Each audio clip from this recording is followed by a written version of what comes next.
Take a look, take a look. Take it to the net. Nice shot, Vladdy, nice shot. I like the intensity. It's a high-paced sport, a lot of contact.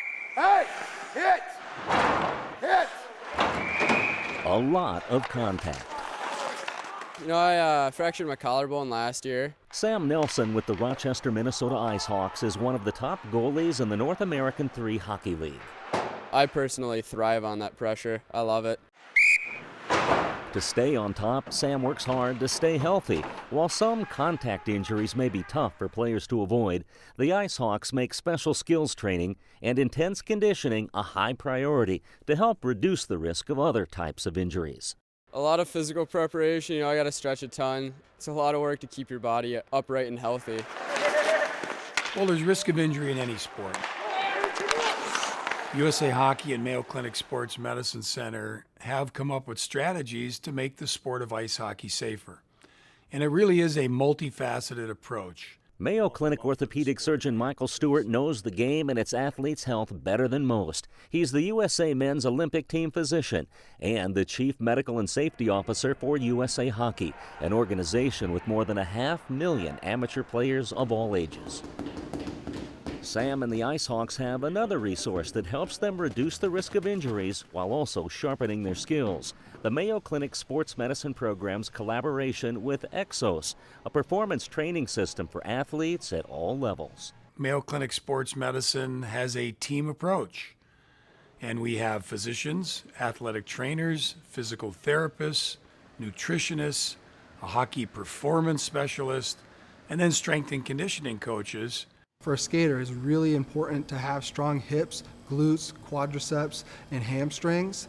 And so we'll do a lot of unilateral work. So when we have an athlete that comes in and looking to improve their skating technique and mechanics, I kind of put it down into 3 major categories. We look at their skating platform, we look at their stride extension, and we look at stride recovery.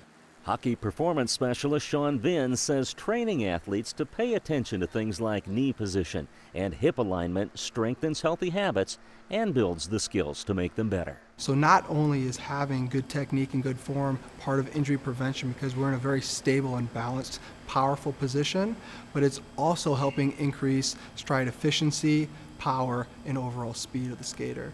Then you're going to take your right foot, you're going to step over that red string, touch your heel on the ground, and bring it back.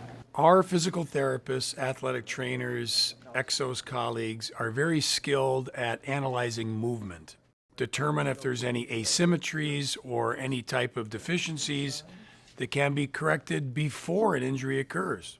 And then from their musculoskeletal evaluation, or how they're put together as a human, we're going to try to fix those issues they may have, tight hip, weak hip muscle or core muscles. All right, Sam.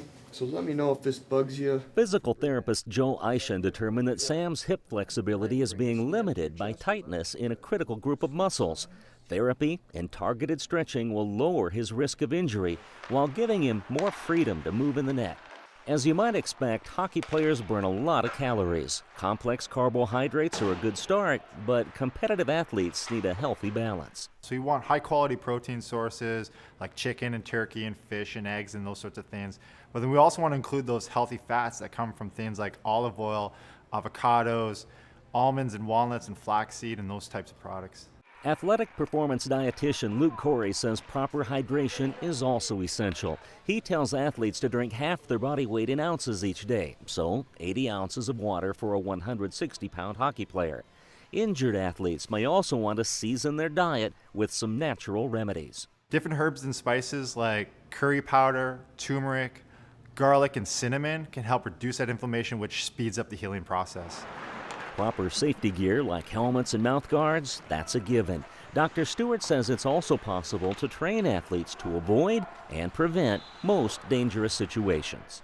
We teach them never to deliver a blow to the head, never check from behind, never charge or board an opponent. But it happens, which is one of the reasons these high school athletes have been instructed through USA Hockey exactly what to do when they're headed for the boards. Always keep your head up.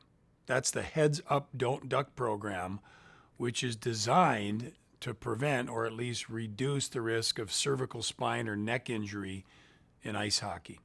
Although there is some risk of injury, we hope that these prevention efforts will be fruitful. But at the same time, we'd like to emphasize sports are fun. For the Mayo Clinic News Network, I'm Dennis Stoda.